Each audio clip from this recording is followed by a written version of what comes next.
Welcome to the Dope Dad Podcast. This is an unscripted journey for those who are invested in parenting. There's no judgment, there's no BS, just honest conversation about what it really means to be a dad today.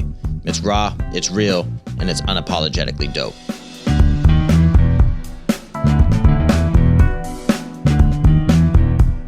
What's up, everybody? Welcome back to the Dope Dad Podcast. I'm your host, OJ.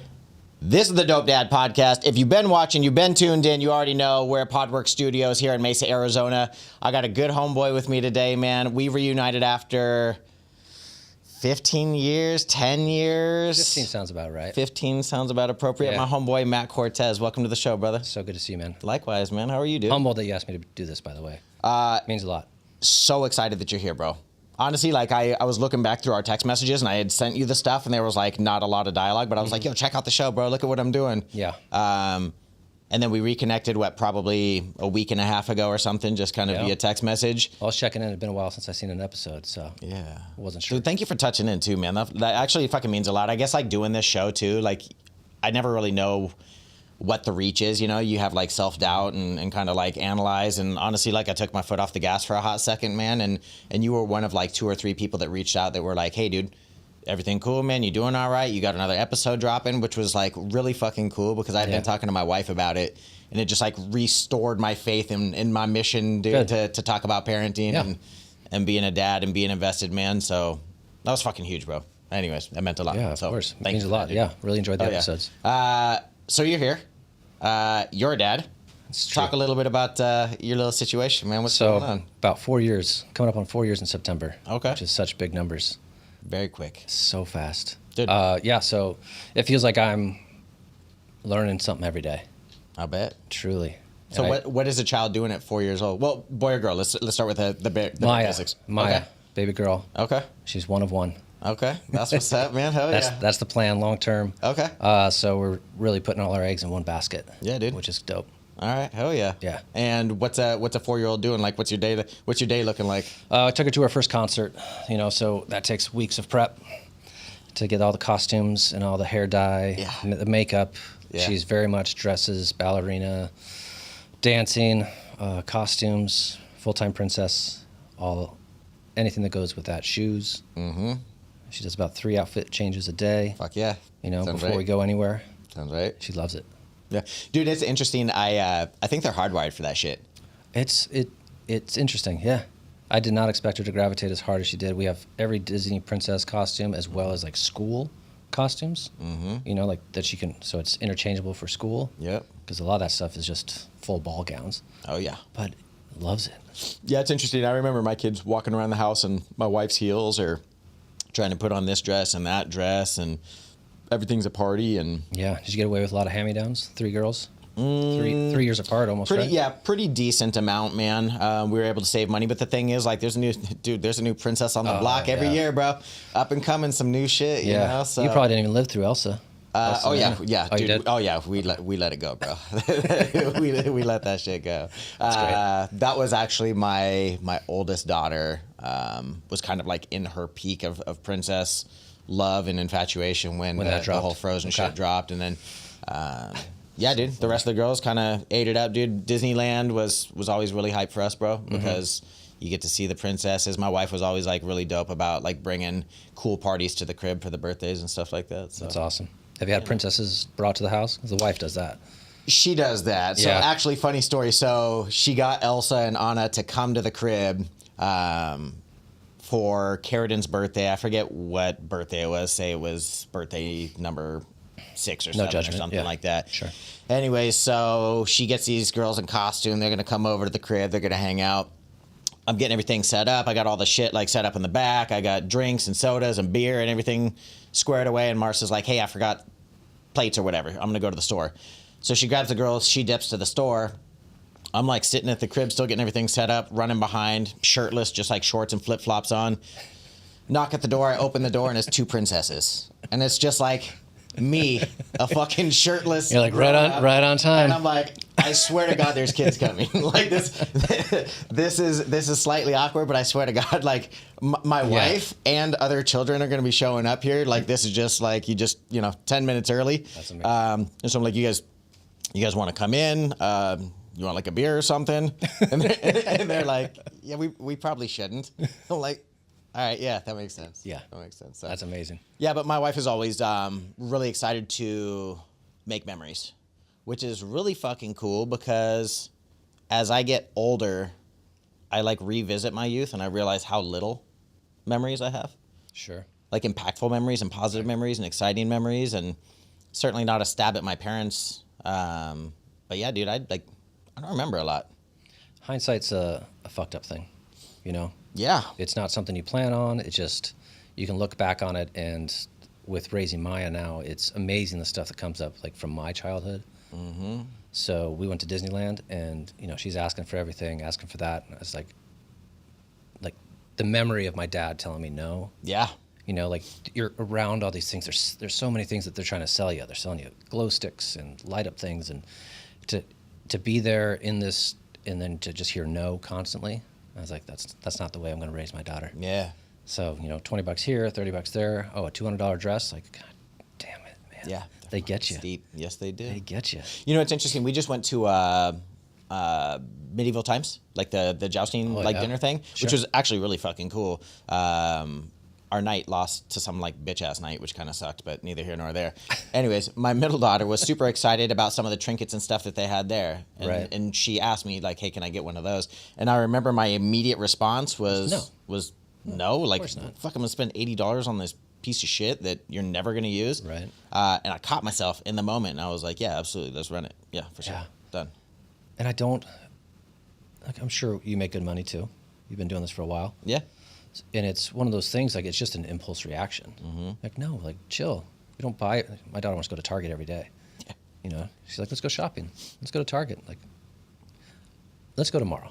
Yeah. Just try and buy me one more day. Yeah, postpone. Yeah.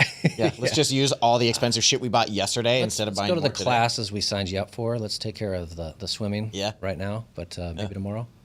Yeah, it's crazy, man. I don't know why I'm so hardwired to say no. I guess it's just like so much, you know, there's so many things out there that activate their sensory overload, you know, and they're just like, oh, I want. Yeah. And I want to be able to provide, but also I want to teach them the value of $1 too. You know what I mean? So at what point does the value of currency and earnings and what you work for start to kick in? Yeah. They have their own bank accounts? My two oldest, my youngest probably next year. Like using their own debit card kind of thing? Yep. Okay. Maybe later this year for my youngest, because she's going to be going to junior high. Yeah. And so I'm sure they'll have like vending machines and stuff like that, you know what I mean? So I want her to be able to feel like she has like a little bit of freedom, like work a little bit, get some earnings, spend her own money. I would say 16 is when it really kicked in for Carradine, because she was already working. And she recognized the value of $1 because she would work for her paychecks and she would be excited to get her paychecks. Yeah. And then she would... You know, she would turn around and she would realize, like, fuck, man, I'm burning through this money. So she actually pays for all her own gas and everything. She's super generous with her money, though, dude. She'll, like, take her sisters. You mentioned that she bought you coffee. She bought me coffee. Like, that is wild. That's awesome. That's amazing. She bought me, dude, okay, so one of the most emotional things for me, my birthday, not last year, but the year before, so I turned 43. She dipped out. She was like, hey, I'm going to go get something for you. I already picked it out. And she came back and she's like, hey, I got a gift for you. I love you. Like, all the girls were there. I knew that Carradine had spent her own money on it. And it was like AirPod Pros, like $250 AirPods, because I use AirPods, but one broke. Sure. I was like using just the left. You know, I use it when I'm like moving around about the day and stuff like that. Can't talk to anybody, but it. I can hear, but they can't, you know, I can't speak. But, dude, it was so impactful because I'm like, holy shit. Not only was it thoughtful because she had like, she remembered that it was something that I used on a consistent basis and that mine was not working properly. Yeah. But bro, like $250 for a kid, that's a lot of paper. That's big money. That's like multiple shifts for her. You know what I mean? Yeah, I was going to ask. She's pulling pretty decent paychecks then. She was. Yeah. She took the summer off this year just to kind of kick it and then didn't end up kicking it. So she just kind of like coasted through the summer, which I know she's kind of struggling with, but yeah, dude. Yeah. That's good for her. So when a kid starts spending money and reciprocating, I remember like the first times I bought gifts for my parents or for my sibling and stuff like that, dude. Like, that's a really big step. It's a step into maturity. And I think that's what's impressive is that sure, we're just talking about a coffee, but the fact that she's like, okay, my dad's going to be here. I know what he drinks. I'll just get him a coffee. She's not waiting for you to pay for her as well. Yeah. Or maybe she knows you'll hit her back. There's that as well. Little column A, little column B, and in Yeah. a lot of cases, I don't, but I'll pick up other tabs. You know what I'm saying? For sure. So For sure. Take care of her gas here and there. yeah, dude. Yeah, of course. That's great. crazy. I have a ton of respect for you. I hope you know that. Thanks, man. And that's really why I agreed to do this. The family man that I've known you being predates anything else I think that I would tie you into as far as like work, restaurants. You carry yourself with such a bravado and a disarming sense that it was really impressive to learn from you and to see how you interact with the help, to the clients, to the managers. You know what I mean? Like, you were just a good guy. You're a reliable guy. So it's awesome to see that you are growing into that as like such a dad and becoming this huge force. And I guess if there's a question tied into this is it something that you work on daily? Yeah. I mean, is it something that you kind of have to check in with yourself every I'm week? still like absorbing all of these compliments, bro. Hold on, let me just like. Yeah. let me- I was trying to wait to the end, but I just want to make sure I say it. No, I appreciate you, bro. I mean, Out front. that means a lot, dude. Obviously the respect and the admiration is reciprocated, bro. You and I have had a very honest and very real friendship from the beginning, and I view you in the same light, man. Where you've always been operating with the highest degree of integrity and just emotional intelligence and strong personality, man. We worked with a lot of people that drank on shift, so Yeah, dude. And I mean, it's not to say I wasn't a fuck up too, but I guess no, I mean, when you're on, you're on. oh yeah, dude. My quest for personal growth is absolutely daily. Absolutely, man. I want to learn something each day. I want to teach something each day. I want to get better each day. I want to help others get better each day. And sometimes the person who's doing the teaching, you know, the instructor is somebody much younger than me, somebody that's the least suspecting character. But I try not to navigate life with the assumption that I know how to do things or how things are going to turn out, man. The world's changing, and I'm evolving, and I'm learning, I'm growing.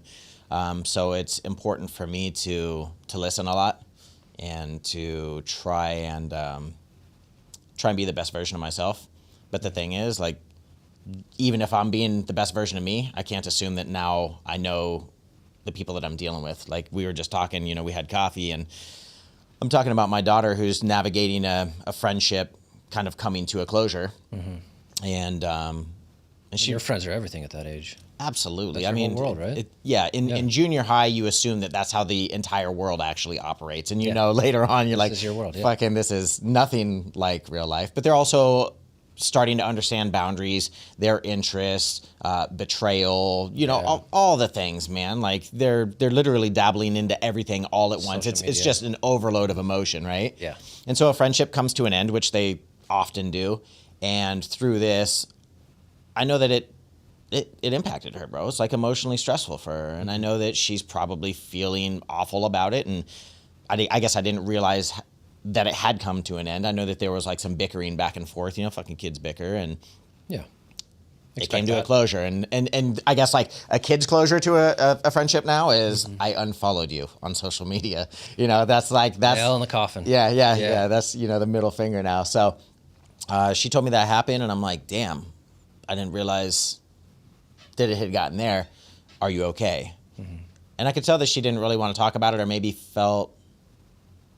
Feel like she was over it already. No, I think what she felt maybe like slightly annoyed or unheard that I hadn't paid more close attention to what was going on. Okay. And so she was just kind of quick and dismissive, and she's like, it happened like a week ago. And she just like kind of grabbed her plate and walked past me, and I'm like, fuck. I like looked at my wife, and I realized, I guess, like the error of my ways, that I hadn't involved myself in her life in a week. You know what I mean? Like, really connected with her in a week, bro. And in hindsight, like, is a week that long a time? Fuck no. But a week during the summer for a teenage girl when there's not a lot else going on, dude, that's an extended period of time. And so Lose a friend over it. Yeah. yeah, and so I tried to stop her, and I said, hey man, like, what can I do better to support you right now, man? Like, I'm sure this is affecting you. Like, are you okay? What can I do to help support and navigate this, man? And she didn't really have an answer, and I guess the reality is I was maybe looking for like self-resolution as far as like it's okay, Dad, I'm good now. But Yeah. I'll probably take her out for some ice cream or something like that and sit down and chop it up and Sure. tap into her emotions and stuff like that. So, I Imagine mean, with 3 girls, that's what you have to do is kind of separate them from yeah. the house a little bit. I think Get people open up most when they're in an independent setting. Like you're Yeah. gonna get the real, the deepest, the family dinners in the place. yeah. Yeah. But we do try to do shit like on Friday nights. We'll like do a bunch of charcuterie. We'll set up a bunch of different stuff and kick it, and everybody just kind of talks. And normally my younger two will like crush some cheese, and they're like, "All right, I'm out." You know, and so it'll be me and my wife and my oldest that sit there and Yeah. have like really longer, deeper talks and pet the dogs and just kind of chop it up. Even for for the hours. girls to see that or know that they can be involved Yeah. whenever they want. I guess that's a good It's fucking cool, man. platform Yeah, to it's start. But It's even the simple shit too, dude. Like doing the charcuterie board, if we go together, I'm like, yo, everybody pick something out. So everybody's excited about what they've contributed to the charcuterie board. You know what I mean? Sure, Like, sure. and though I know that seems like maybe like stupid and small, it's really big, bro. Because they're like, is. oh, look I got these fucking awesome hominy, big corn nuts. These things rule. And everybody's like, oh, these are awesome. yeah. You know? But that you're right. Contributing is a big part. Feeling like a participant for sure. My daughter wants to help with laundry. Like, does she help? No, but she's involved. Fuck yeah. She's part of it. Oh yeah, dude. I remember that shit. That's funny that you bring that up. I remember when the kids are like, yo, can I help? And I'm like, fuck, that just made my job twice as hard. It's going to take 3 Absolutely. times as long. Yeah, You know what I absolutely. mean? Let's But do it. for them to learn that and to be involved, like apparently it's a big part of their character growing up, like to Sure. be involved around the house. And I think it is so easy to shut it down when the wife just wants to get the laundry done. Like, Mm-hmm. no, why don't you go help your dad with something? So I'll bring her outside. I'll, do some yard work. I've had to hold her while I'm mowing the lawn, like legit. Hell yeah. And she has a blast. And she's got her hand on it. Yeah, she'll try pushing it, but it obviously it vibrates, hurts her hand. So I'm trying to raise her the same way I would raise a boy, right? Mm-hmm. There's no difference. I'm not going to have her do certain things because of a girl. If she wants to get in a princess dress and mow the lawn, let's do it. Yeah. I'm in. If she wants to roll shirtless like her dad, great, let's do it. Yeah, I agree, man. There's nothing like for a child, they don't know. They're taught all that shit. Mm-hmm. They're taught sexuality and the whole like gender shit. They're taught racism and all that other shit. Like as a kid, man, they shouldn't be worried with that. They should still be fucking eating dirt and running around and doing shit that kids do. You know what I Chewing mean? All on that rocks, shit yeah. happens later on in life. But at 4 years old, bro, like you should be pretty careless. You know what I'm saying? Like how can I make this day the most fun that it possibly could be? And that's what I try and look at. Sure, I can't get the laundry done as fast, but I'm definitely getting a different perspective on it. Mm-hmm. Like taking certain things out, throwing certain things in. She gets excited. It's just a shirt, Yeah, it sure is a game of patience, isn't it? Yeah. I think I'm a patient guy. Mm-hmm. You don't understand patience until you have a That's the little truth. child, That's the truth. But I don't think I knew love until I had Maya. Like, that's a whole different, it's different. You've entered a new realm of selflessness. Mm-hmm. To truly put another human being in front of you, man, like you can say it, you can feel it, but you don't get to actually experience it until it's your child. It's weird, man. Like it happens to moms and dads the same way, where it's just this crazy natural protection. When people talk about like mama bear and shit like that, it's fucking real, bro. Yeah. Don't fuck with a mom's cub, dude. Oh, yeah. And for a dad too, it's the same thing. And the relationship too, I think, and I've said this like countless times, the relationship between a daughter and a father is so fucking cool. Mm-hmm. And between a mother and a son is really, really amazing, man. I don't know why it's unique in that way, but it is. And I watch my wife with my girls, and they connect over all sorts of really cool shit. And they get their nails done or their hair done, or like they most recently got their eyebrows done. And that's beyond me. You know what I mean? I'm like, You've gone to the nail salon, though, I'm sure. Nah, never have. Nah, I Not bite even my once? nails, man. I fuck them up. I'll show you my toes later. Yeah, painted. Like, it's my chance to hang out with Yeah. mom and daughter. Like, I got Yeah, and dude, I'm not above it. I just, if I can get like that little hour and a half of alone time, I'm gonna run that shit. They're gonna do That's their fair. thing. I'm gonna do my thing, right? That's fair. I'm cleaning a rifle while they're out there getting their nails done or some shit, But it's funny because they'll come back.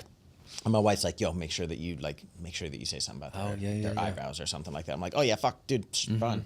Say less. I'm like, oh, let me see. But that reminder, Let me see. it helps. Yeah, and it matters. It does. That's crazy how much it matters. It does. My daughter has such confidence right now. Yeah. I'll legit tell her, like, wow, you look fancy. She's like, I know. And she throws the hair back. She's got the hand on the hip. I'll have to show you some pictures, man. She has so much confidence. I do not want to, like, I want her to carry that through. Like, I don't want to correct her when, I don't want to say, oh, you're supposed to say thank you. Yeah. Like, I know. Like, okay. The thing is, man, like, that's where school and the rest of society will chip away at that confidence, right? Like, so you build it up, you boost it up, the rest of the world will start to chip away at it a little bit. And hopefully they come out at a point to where they have enough confidence to navigate life to make themselves happy and not try to please others. The podcast helped with that already. No shit. I'll tell you that right now. That's what's one, up. One little example. She was afraid to go to school because thought someone would laugh at her. So that's why she'll kind of go through a couple outfits, get it right, where she has the confidence that she needs. So we let her have that. But she told her mom when her mom came out, she's like, I'm afraid so-and-so is going to laugh at me. And I was like, you tell me who that is, and I'll beat up their dad. Fuck yeah, dog. I would never have said that if I didn't hear you talking about, my dad can beat up your dad. Hell yeah, bro. That was such a flex when I was growing up, bro. Oh, but what's crazy is that she heard that and she told her mom, she's like, yeah, but if they laugh, dad's gonna talk to them. Yeah. Dad's gonna talk to their dad. She didn't say beat up for some reason. She skipped that part. She knew I would just talk to him. Yeah. She was calling me out already. That's what's up. I mean, but it was great.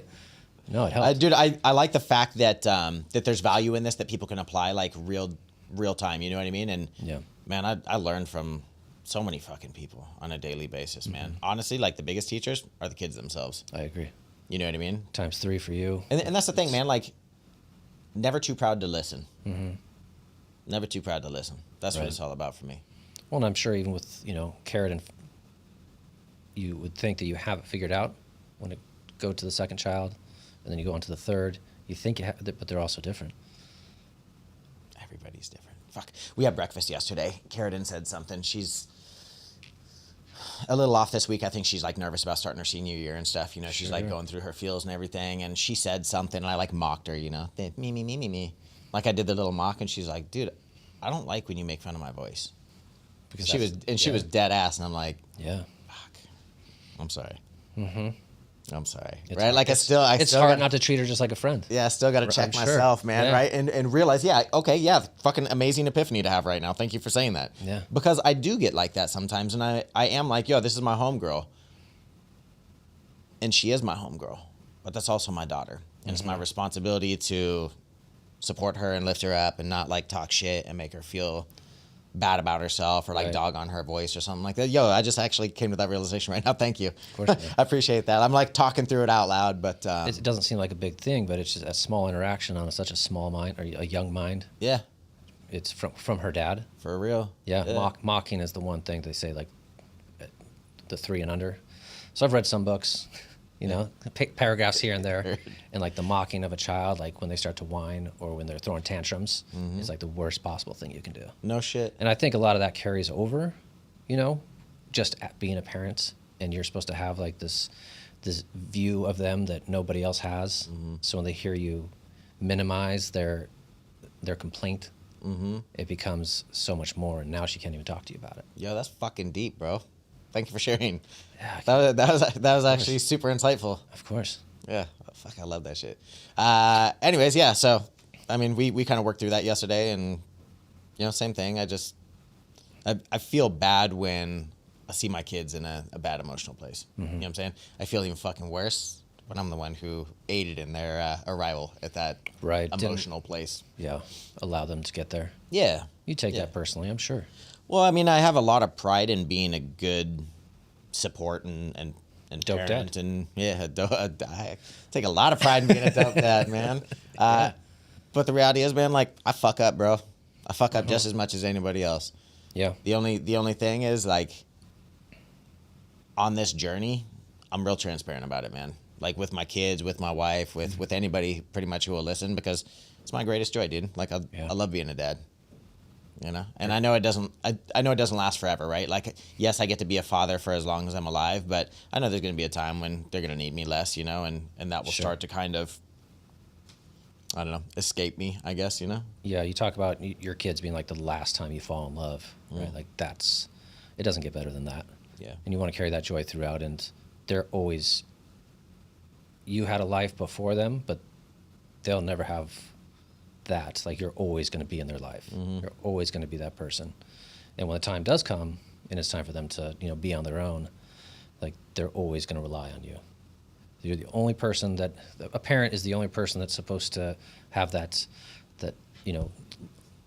love that is unlike any other. Like, a kid doesn't owe their parents anything, but their parents owe their kids so much. Yeah, everything. Yeah. That's funny too. Like American culture historically, 18, you're old enough, move on. Sure. I'm sure you moved out before 18. I was 16 and a half. Yeah. That doesn't surprise me. Almost 17. Yeah. I dipped out. Bro, I was working at like fucking Black Angus or something, busting tables, bro. I had enough money. I was like, fuck school. I'm moving out. Sure. Totally shot myself in the foot, bro. I wish, right? Shoulda, coulda, woulda done things differently. Yeah, but however, hindsight. Here I am, yeah. right? But, Hispanic culture, where my wife's from in Mexico City, man, she's like, yo, the girls don't move out till they get married. And originally, like, when I heard that, I'm like, bro, what? What if they don't get married till they're like 35? Like, what? They're just supposed to stay at the crib? My aunts were living at home. Yeah. They were in their Well, 30s. and now as they're like getting older and shit, I'm just like, yo, you guys can stay as long as you want. You know that, right? Like, you don't have to leave, But you're right. Totally different outlook. Mm-hmm. And I think that I always felt like I could go home if I needed to. Yeah. Once I repaired the relationship with my mom. Yeah. Because, I was out at 18. Didn't talk to either parent for like 2 years. Mom would reach out, but I denied that. Yeah. So you got to repair a lot of that stuff. I think it's making that transition from needing a parent to wanting a parent or wanting a friend in your life, somebody that you can talk to about everything, and it has to change. It has to grow, right? And I think that's kind of why I really wanted to talk to you, because I know that I want to continue to grow with my daughter. I don't want to just be that, the type of parent that I had, which is present but not present. Yep. So I think I'd love to know, when you look back and before you had your second child, Carradine was probably about 3. Mm-hmm. How does it change when you have a daughter that's your entire world, and now she has to share you with somebody else? How did that change the dynamic? I was thinking about that actually. I don't know if it was last night or today. Just what it was like to have one child, because you and I spoke for a while yesterday, and your daughter's almost 4, and I was thinking about what it was like to. Did you even have iPads when she was that age? No. Right? It wasn't. No. Like, she got 3 iPads before she was even 1. Yeah. Like, just hand-me-downs. No, man. And honestly, like, we didn't even get down like that, dude. Like, we spent a lot of time outside. We spent a lot of time, like, going to stores and getting snacks and goofing off and, like, hanging out, coloring, dancing and shit. I threw a mean-ass tea party, bro. Like, I could get down on a dope-ass tea party. But setting the table and everything. Yeah, for sure, bro. I'm just like, no, straighten out the chairs. You always ran a good party, though. Hell yeah, bro. Yeah. Hell yeah. I'm a great host, man. What can I say? So I guess having a second child, man, was so scary for me because I couldn't find a way to, like, split my love with another person. Yeah. Until G arrived.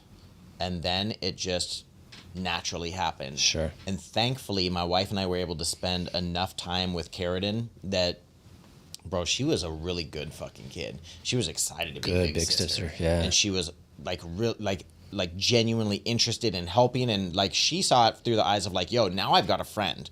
Mm-hmm. Let's hurry up and get her to do this stuff so that she can kick it with me. Yeah, exactly. Yeah. And so, I mean, dude, it was really cool because she wasn't like, yo, who's this bitch? Like, I don't want another kid here. She's going to take my shit. Mm-hmm. She was like, yo, can she fit in this? Can she do this? Can she ready? Get in the big wheel and ride with me yet? And man, there's like tons of pictures of them like holding each other. I sent a picture to like our family group chat of G just doing like the sweetest kiss on Carradine's face, and Carradine's like looking down and G's looking up and kissing her. I'm like, bro, that's like, that's love. Yeah. Dude, that's like my heart and soul. Mm-hmm. And also, I don't remember having that with my brother. You know what I'm saying? Like, I didn't have that with my brother. We did maybe for like the first like 9 years of our life, but then, fast forward the next 10 years, we're probably pretty distant and awful, and us being separated. And we didn't even like really strengthen our bond and our relationship as like brothers, as family, until like early mid-20s. Yeah.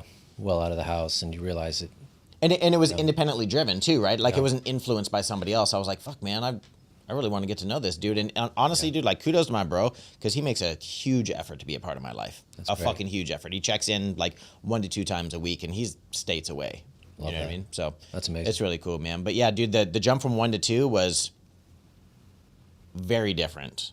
The jump from 2 to 3, we were like, bro, we already got 2. I mean, how much different can it be? Oh, motherfucker. A lot. Dumbest thing I ever said. Yeah. Don't say that out loud. Crazy Yeah. different, bro. Crazy different. But again, you know, blessed with good kids who are inclusive and excited to be big sisters. And dude, G was like on some whole next level shit, big sister stuff, bro, because she was closer in age to Krisha, and Carradine was like almost 6 years older at this point, you know? Okay. And so yeah, G and Krisha ended up like taking off, and Carradine had enough independence from like her youth that she was cool kind of flying solo and doing her own thing. And how interesting is that? yeah, it's really fucking weird, the dynamic of like families and stuff, you know? And of course, if I wasn't there, the queen was there, you know what I mean? Mars would step up, and she's spending time, and so I'm spending time with the other ones, and yeah, it was cool, man. Like the partnership really comes into play. But then you go through that for a couple years, and you're like, oh fuck, there's my wife. What's up, dude? I remember you. How are you? Right. Do the little pulse check-in. You good? Head above water? Are you hungry? You been eating? You're like, hey, did you make it to that appointment? She's like, yeah, that was last month. Yeah. Thanks for asking. No shit, dude. But it's honestly like that, you know? Yeah, it Because really you're is. working, and when you're not working, you know, she is, and it's tag in, tag out, and then you're tired. Yeah, and you make a good point. I think for me, I realize my faults, my shortcomings with how much I love my daughter when I think about that compared to how much effort I put in with my wife. Yeah, how much you're invested in the marriage. The last 3 years, I haven't taken much time for myself. Like, it's definitely been about the family with the daughter as a priority. Like, I've planned maybe 2 dates with my wife in the last year, and you realize, like, I mean, dates are great, but am I taking the time to say, like, hey, I do appreciate you, all that you did this weekend, all that you know took on Monday when we didn't do the grocery shopping. She takes care of a lot of that stuff, and it's hard to show the appreciation. It really is, man. Sucks. Yeah, it's a struggle I think we all go through, man. I'm sorry to hear that you're having that realization, but also I'm proud to say that you're having that realization, because it ain't too late to make adjustments, amendments, change. And Mars and I have got there, dude, so many times. And I guess one thing to take into consideration and look at too, man, is like, all right, if we're showing, me and my partner, right, we're showing this kid what a marriage is like, what a partnership's like, and what it's like to display love, how often are we actually doing that? Because if I'm showing the kid love and she's showing the kid love, but we're not showing each other love, well, their version of, I guess, like a marriage is that those parents move independently, right? And so it's always been pretty important to Marcia and I, like, if there's a decision, don't come to me and when I say something you don't like the answer and then you go to her. You know what I mean? Like, we make decisions together as a family, as a team. Like, we're on the same page. For sure. And so I would never overthrow something that Mars says. She would never overthrow something that I say. And though we might come to a different conclusion than we initially say, we do it together. The kids are so good about pinning you against each other. Oh, too. fuck yeah. They know who to go Absolutely. to ask, the certain questions. For sure. Or she'll she's not even 4 yet. And she'll say, hey, Dad said I could do this. I was like, I did not say that. Master manipulators, What bro. are you doing? What are you trying to get both of us in trouble? In my mind, you said that. Yeah. She's like, that's what I heard. That's what my daddy told me. Yeah, it's funny, man. I don't know. I think that it's imperative to show displays of affection and recognition and love and admiration and respect for your partner publicly in front of the kids. For sure. Because I want them to look for that in a marriage. You know what I mean? Like, I've been told that, like, kids end up marrying their dads. Daughters end up marrying their dads. Right. And so they're looking for certain qualities and characteristics that I display that Not shown to them, but shown to your wife, right? I'm assuming so. Yeah. Right. Like, I hope they marry the me now and not the fucking young me. The young me was an asshole, bro. Like, Yeah. But Without a doubt. But it's also, in my opinion, when my wife is heated or gets upset about something and, she pops off in a way that I'm not expecting, the way that I handle that, the way that I allow somebody else to talk to me, or if I just get mad and handle that back, like, it's the same with, I think the intimacy is very important, but it's also conflict resolution. For sure. It's that I can get defensive and say, you have no right to talk to me like that, shut it down. and then nobody talks to each other the rest of the day. But you have to have those moments of like, okay, I hear you. Let's figure out a way to take care of this in the moment. And that's hard. It's really tough. It's really tough. I'm king of a silent household if I'm on fire. Like, dude, I just shut down. I think most dudes do the shutdown, right? There are certain people that like slam shit, bang shit, throw shit, raise their voice or whatever. And like, I guess I did that probably more like alcohol related.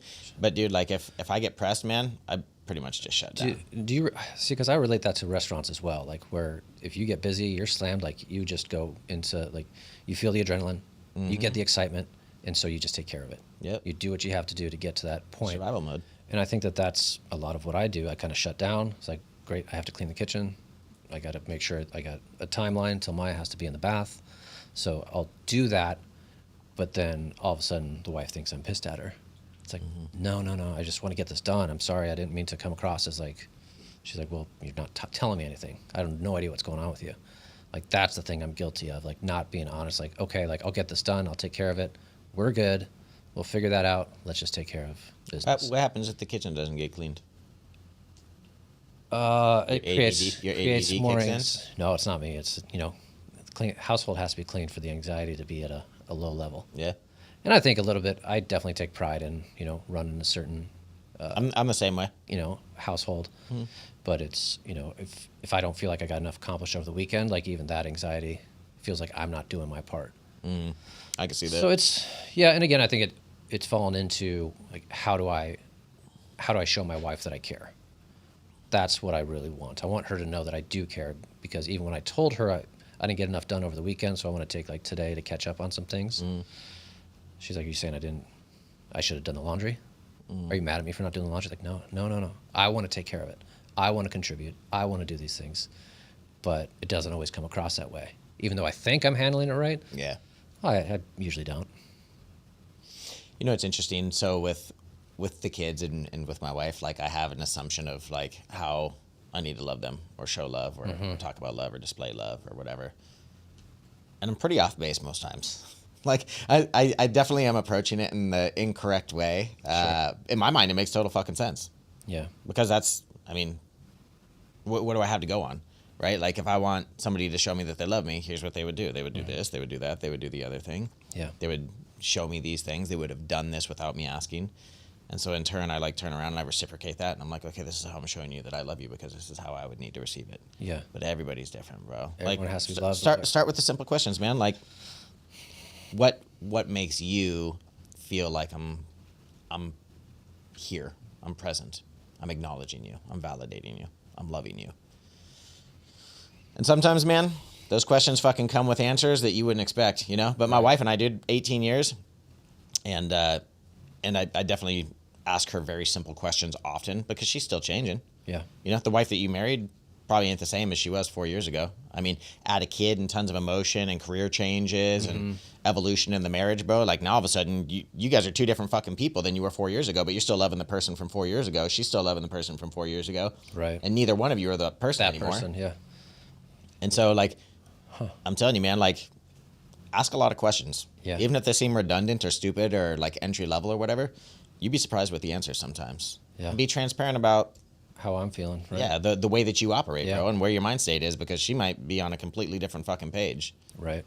And we make assumptions, right? Like somebody makes mad, loud noises or an angry face, and I'm like, yo, she's fired up. And she's like, oh, sorry, I was just focused. Yeah. I'm like, oh, fuck. Dude, I totally read into that wrong, right? Right. But what you don't want is that silent house. The silent house is almost a fucking worse killer than somebody banging on shit. Mm-hmm. Like the banging on shit is like an intimidation factor. But the silent house, that's bro, like you're only left to your own devices to come up to whatever conclusion you're going to draw. Is wild, yeah. And obviously you're going to go some dark places, you know what I mean? Yeah. Like mom and dad aren't talking, like... I think the last couple of years I'm guilty of more concerned about how I'm interpreting something, like how I feel I'm not getting the love that I need or I'm not appreciated, instead of wanting to make sure that the queen is, stealing your words there, of course. Yeah, for sure, dude. Run that. Is the one that is being taken care of, that feels like she's seen. I'm more focused about how I feel than about how she feels, or I'm more concerned about our daughter. right? So I don't take the time to check in with her. Yeah. And that's, I mean, again, almost 4 years, and I don't know that I've checked in with her more than a handful of times. Well, the thing is too, man. So you guys have a responsibility. You have to take care of your kid, right? Your kid is a top priority, dude. Like, she's 4 years old, man. Almost 4 years old, right? Yeah. She can't do fuck all on her own. And she's going to start trying to do stuff on her own, which can be hazardous, right? Like, oh, I can swim. I'm going to jump in the pool. You're like, yo. Yeah. All right, just because you jumped in the pool and did lessons 5 times doesn't mean you're Michael Phelps out she here knows how and to shit. swim. She tells me that all the time, and she's, Right? do that doggy paddle. She's like, I Totally. got it. I That's got how it. I swim. That's exactly how I swim, bro. I just walk. I don't even swim anymore. Shit. Yeah, dude. I got a 5-foot pool, and I'm like, dude, Love it. Yeah. up to here, Like, Can't even I play can do this. volleyball. Bro, man. But I guess the thing is, so you guys have a responsibility to Keep them prioritize yeah. this child, right? But you both have emotions. You both have feelings. You're both concerned about the way that you're feeling and the love that you're receiving and stuff like that. One thing that really helped me tremendously in my marriage, and do with this information what you will, instead of trying to constantly seek to be understood and to be validated, my mission shift to try to understand. I wanted to try to understand her better Sure. instead of Okay. trying to be understood, right? Like, so I Right. walk into a fight with my wife and I'm immediately defensive, right? Like, whatever she says, like, I'm already armed, like, fucking say something, bitch, and I'm going to shoot it down. Yeah. Like, whatever you say, I already have, like, a defense for it, Yep. And instead of having that perspective, I'm like, I want to understand. I want to understand, like, how you got to that mental place, how you got to that emotional place, so that I can navigate this better. And then if I'm calm and understanding, I validate her emotions, then I have an opportunity to talk about my emotions as well, and maybe shed some light on the subject. First you know and, what I'm saying? yeah, first and foremost, yeah. So, just listen. Right? Most people want to be understood, right? Like, Yeah. that's why we get loud. That's why we get defensive, because, like, yo, you're not listening Not to being me. heard, You're not hearing what I'm saying. And so if you give somebody the respect, especially like somebody that you're in a partnership with, dude, like your wife, your queen, bro, your king, for all the ladies out there, like, yeah, give them the respect, man. Try to understand. And then it grows from there. they'll probably want to understand you too. Right. So Absolutely. whatever. That works for me and my marriage. I don't know if that works for every setting or every marriage, but it's worked wonders for my wife and I. It doesn't hurt, to hear what other people go through. Yeah, dude. Just like every child's unique, every relationship is unique. Dude, marriage is tough, man. And you add kids to that shit, bro. Well, and I think you as a man, you make that commitment and you think that they understand that, right? That you've made that commitment, you've put the ring on, you're there every day. But it's not what marriage is. It's not just being on site every day. It's putting in the work. Oh yeah, it's all the things. You know what's tough, man? I think for dudes, especially when you have like kids and maybe even before you have kids. So it's like you go to work and you grind, right? Like you have a financial obligation. You have to make this money. Yeah. You got to support a kid who likes expensive dresses and has a fucking Target fetish, which is crazy. Like, Target, I swear to God, has financially crippled more men in America than fucking any other company. True. But you have this responsibility, so you have to work, you have to grind, you have to dig your heels in, you have to be gone. You have to work. But if you're gone too long, then you're not at home enough. Right. So you have to shift your focus back to home. And then you're present, you're around, you're in tune, but then your earnings are down. And so you're not able to bring home the bacon, so that becomes another issue. So it really is like a damned if you do, damned if you don't situation. And so that's like when people talk about the work-life balance, that mythical fucking unicorn that doesn't exist. Doesn't exist. Yeah. There is no such thing as balance with work life. Correct. Yeah. And people will try to do both great often and get frustrated and upset that it's like it's not working and work is suffering and home is suffering as well. My interpretation of work-life balance is sometimes work wins and sometimes family wins. And that's it. Like, I'm giving 100% to my family and about half the gas to work, and that's how it goes. Yeah. And then sometimes work's fucked up and I got to give 100% to them, and work gets about half tank. Yeah. And that's where I'm tagging into my wife, and I'm like, yo, I got to invest. I'm sorry. Like, I'm Yeah. off grid for a couple days, need man. you Like, to- I need you to dig your heels in. I'm counting on you. For sure. But those are conversations, you know what I mean? And so that's my understanding of work-life balance, is that it's bullshit. And it's like it's a teeter-totter, man. How long have you been in restaurants? 30 years. It's a lot of experience. I mean, when I left Chicago, it was 20 years. Man, yeah, it's crazy. Like that. Most resumes that I was hiring people like 10 plus was great.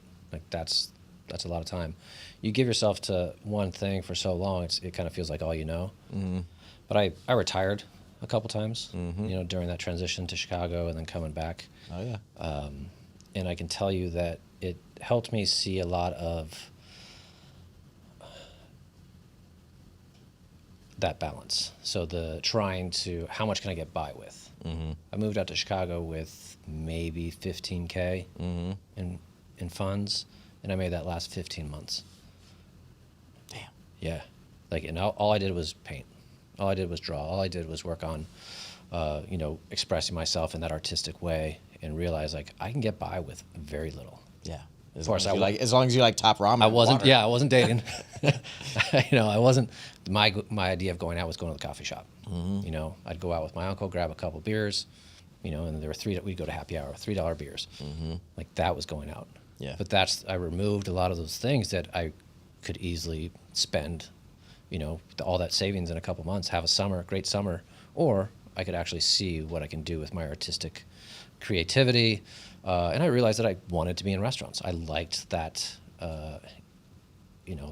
that side of things that pulls me out of that reclusive, creative side.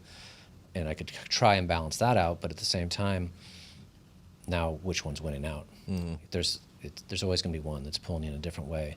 And now with the daughter, I barely painted, since she was born. I'm too invested in her, right now at this age. Just getting to go out, take a drive with her, get her up north is everything. So what's parenting an almost 4-year-old like? So there's no school, right? She's not in preschool or anything like that? She does daycare, and it's she'll be in preschool starting as soon as she turns 4. So it grows right into that. It's the same. Yep. Same. They instill the way that they're going to take on those courses. Yep. Pretty quick. So yeah, that expense alone is more than the mortgage was I had. Hadn't even fucking considered that. Yeah, dude. I remember going to most pre-Ks were not added in the school cost or whatever because it's like an elective or something like that. Sure. And so kinder on is paid for if you go to public school, but pre-K, even back in the day, bro, it was probably I don't even remember $600 a month or something like that. $300 a week. Yeah. So you don't miss that. It's doubled. Yeah, that makes sense. Yeah, that's about right. But it's convenient. The teachers are great, so it's worth that expense, right? Even if I were to switch jobs and try and find something that allows me to be more present at home. Mm-hmm. You had any issues at school? You ever had to do any interventions or anything? No, we're not at that point yet. Again, she's already not wanting to go though. Mm-hmm. She's already what's today? Monday. Where are we going? School day. Oh, I don't want to go to school, man. No way. And it's okay, well, tell me why. Why don't you want to go to school? She's like, I want to stay home. What kind of shit are they doing at school? You learn how not to poke kids in the eye and throw rocks. Yeah. At that age, right? Are they painting, coloring? I don't know if summertime is just different because they have the school has animals in the backyard, out back. They have barnyard animals. Yeah. And they have huge couple play sets depending on the age range. They have everything, but during the summer they shut it down because it's so dang hot. So maybe that's just she's bored. Yeah. It feels like she's just not getting what she needs. Mm-hmm. So that's why we made sure that as soon as she's 4, she gets moved up. They still do nap time and shit? She hates it. Yeah? She's like, can you pick me up before nighttime? Really? I was like, how about tomorrow? So find yourself another day again, bro. Trying, man. Just trying to make it work. Yeah, that's funny. And then you said swimming lessons. Yeah. How stressful is that? It was, honestly, my mom's been so great about it. She makes sure that she gets there on time. She picks her up from school when we got these classes going on. You got a pool at the crib? No. Okay. No, so it's important that she stays consistent and going and learning everything because I didn't want to do I think it's the ASR, where you throw them in the pool. Oh, yeah. Yeah, with their clothes on and shit. Yeah, we don't have a pool, so I was like, I'm not gonna do that because we can't practice it. Mm-hmm. We don't have anywhere to go. So when we go swimming, we'll go to McDowell Mountain Ranch or Chaparral. Yeah. So we just go to public. Yeah, I think that's where for the lessons. Sheridan did some swimming lessons at Shap. You know what's funny, dude? I taught all my kids how to swim, and I can't swim for shit. Well, I'm from Seattle, bro, where the water's cold and rough, and sure. You don't go in it. You just look at it. Sure. You float, yeah. You're not getting in Puget Sound, bro. Seaweed and rocks and the cold-ass Pacific. You don't put your feet in that, huh? You can. That's it. Ugh. Sometimes that's all you need. I don't know, down here, about man, grounding. like swimming Get swimming grounded. was huge for all of us. My wife and I were like, yo, dude, like no matter where they go, there's probably a pool. You've always had a pool? No, but this last house we moved into, the girls were really young. And so I think it was like a requirement. There's some type of law in Arizona that before a certain age, if you have children at this age or younger, you have to have a fenced pool. Yeah. And that's just in case like somebody jumps your fence, they can't get into your pool, right? So, and dude, there's horror stories, bro. Arizona's fucking crazy. You hear about kids. Even this summer. Yeah, you Still. hear about kids dying all the time, dogs falling in pools and shit. I'm like, man. And so, and that was huge for us, man. Like immediately we wanted to make sure that the girls knew how to swim. Great. And yeah, they're all like little mermaids, which is funny too. Like we'll go to the lake now and they're like swimming and shit. I'm like, get back over here. You know, come on. They're 17 years old. Yeah. 14 and can swim just fine. They're like, bro, you're the one that needs fucking you need water your floaties, wings. Dad, yeah. I got like the little unicorn thing and the little floaties on, Little bro. canoe. I see you out there. Yeah, dude. But we go to what was that, like Saguaro right there? Mm-hmm. And bro, that's pretty legit. It's a good way to spend summer. Is it? Go there, set up shop. Yeah. Yeah. Bring out some food, little barbecue action. Barbecue, sure. Yeah. But okay, so school. And what else is going on? What other type of activities she doing? It's all princesses. So we went to her first concert, actually. Which was? Disney Zombies and That sounds awesome. Descendants. Okay. I don't know if the girls grew up with Disney Descendants for sure. Yeah. So they do this whole big thing. Unbelievable. We brought her cousin, who I think is 9, so she grew up with it as well. Mm-hmm. They just had a blast. That's dope, man. I mean, it's so loud. It was like a Taylor Swift concert. I bet. It I was. bet. We did like Disney on Ice or some shit like that too. Like we did a couple yeah. different things. I love that too. They're all very cool for the kiddos. Mm-hmm. And good for memories, man. Like it's kind of inconvenient going to a lot of those things, man, and fighting your way through the crowd and doing all that shit. But honestly, like those little things really have an impact on them. Like we talked about, like parking $40. Like, yeah, I mean, it sucks. I'd rather park further away and walk, but not with these princesses. Mm-hmm. Let's just get them in. Let's get them in safe. Yep. You know, it just that you see the value, and I'd never want to cut that short. It's fucking crazy. Yeah, I'm not going to be rolling up to a concert with any type of protection for these girls. So it's just get in, get out. Mm-hmm. Downtown Phoenix. Yep, makes sense. Yeah. What's the best part about being a dad right now at this age? Like, what's the highlight of parenting right now? So the sentence structure is amazing. So this girl doesn't know how to play any card games, but she'll jump in and she'll play Uno with her cousins. And we have videos of her just like saying the most random things. I don't know if somebody else said it, a hand before, but somebody will put down a card and she'll be like, "Oh, that's unreal. I can't believe you did that." It's like the way that she says it, the mannerisms, like she understands, she picks things up so quick, so like the F-bombs and, the way you approach things, like it's just a sponge. Mm-hmm. She takes it all in and she throws it right back at you. She's not afraid to use her personality exactly the way she's just exactly who she is. Yeah. She doesn't care what people think. It's this unadulterated, just human life form that is just a positivity, like every day, every time I see her. It's morning to night. When she's fussing, when she's crying, like it just feels like you're seeing these little like just taking these baby steps. You are. She's inching up every step of the way. So it's going to be hard when she doesn't want to talk to me. But right now we can usually she'll cross her arms, get grumpy, and go to the corner of the room.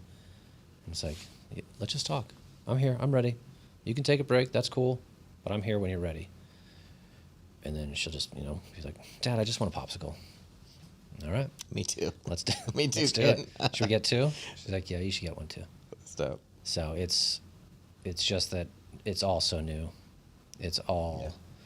Yeah, watching the. It's everything. Watching the independence and their own personalities like come to light is really, really like rewarding and terrifying and exciting and heartbreaking. Like all of these things. I remember my kids used to just be so agreeable. Anything that I like, they like. Mm-hmm. If I was like hyping some shit up and cheerleading a certain vehicle, they were right behind me. If I was like, "Oh, I love this song," they're like, "Me too." Right? And then I remember the first time I, was like, "Oh, check out that ride. Look how dope that is." And they were like, "That's not actually cool." I'm like, wait, what? What? Absolutely. You're absolutely right. No, I said it was cool. Right? Like it's fucking cool. Right? That makes it cool. I crown all things cool. That makes it cool. But yeah, once they start having their own opinions on stuff and start liking their own things. My daughters were terrified for me to find out that they listen to K-pop for whatever reason. Really?